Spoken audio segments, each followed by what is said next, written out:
മകന്റെ അഴിഞ്ഞാട്ടം, യുവാവ് ഗുരുതരാവസ്ഥയിൽ. ബംഗളൂരുവിലെ ആഡംബര ഹോട്ടലിൽ MLAയുടെ മകൻ യുവാവിനെ ക്രൂരമായി മർദ്ദിച്ചു. കോൺഗ്രസ് MLA NA ഹാരിസിന്റെ മകൻ മുഹമ്മദ് നാലപ്പാടാണ് യുവാവിനെ ക്രൂരമായി മർദ്ദിച്ചത്. ബംഗളൂരുവിലെ ഡോളർ കോളനിയിൽ താമസിക്കുന്ന വിദ്വൈത് എന്ന യുവാവിന് നേരെയാണ് കയ്യേറ്റമുണ്ടായത്. ബംഗളൂരു UB സിറ്റിയിലെ ഹോട്ടലിലാണ് സംഭവം. MLA പുത്രനും 10ഓളം സുഹൃത്തുക്കളും ചേർന്നാണ് മർദ്ദിച്ചത്.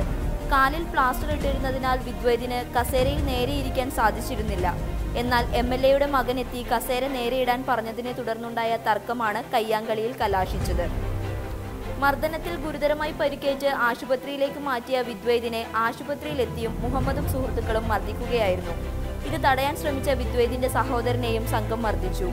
സംഭവം വിവാദമായതോടെ പോലീസ് മുഹമ്മദ് നാലപ്പാടിനും സുഹൃത്തുക്കളായ 10 പേർക്കുമെതിരെ കേസ് രജിസ്റ്റർ ചെയ്തു. ആശുപത്രിയിൽ ചികിത്സയിൽ കഴിയുന്ന വിദ്വൈതിനെ MLA ഹാരിസ് സന്ദർശിച്ചു. എന്നാൽ കേസ് പിൻവലിക്കാൻ സമ്മർദ്ദം ചെലുത്താനാണ് MLA ആശുപത്രിയിൽ എത്തിയതെന്ന് പ്രതിപക്ഷ പാർട്ടികളായ BJPയും JDSും ആരോപിച്ചു. കൂടാതെ ഹാരിസിനെ പുറത്താക്കാൻ കോൺഗ്രസ് തയ്യാറാവണമെന്നും പ്രതിപക്ഷം ആവശ്യപ്പെട്ടിട്ടുണ്ട്.